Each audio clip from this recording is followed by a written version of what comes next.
যুদ্ধবন্ধের চুক্তিতে পৌঁছেছে Iran America, তবে পরবর্তী সম্ভাব্য সংঘাতের জন্য প্রস্তুতি হিসেবে ইরাকের নতুন প্রতিরোধ দল গড়ে তুলেছে আইআরজিসি।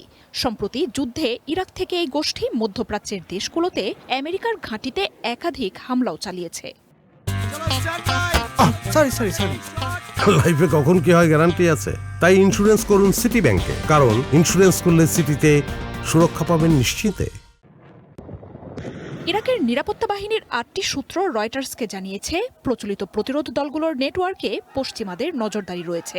সেসব এড়াতে বিকল্প হিসেবে এই দল গঠন করেছে আইআরজিসি। ৩ থেকে ৪টি সেলে ইরাকের এলিট শিয়া বাহিনীর ১০ জন করে সদস্য রয়েছেন।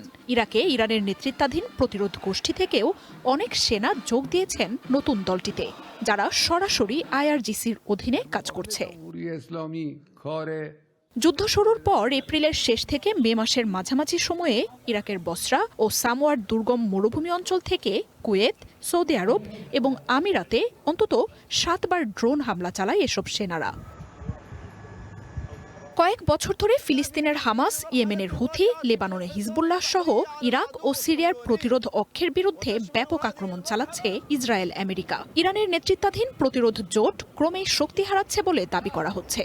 তবে নতুন এই দল প্রতিষ্ঠা আইআরজিসির কৌশল পরিবর্তনের ইঙ্গিত দিচ্ছে বলে বলছেন বিশ্লেষকরা।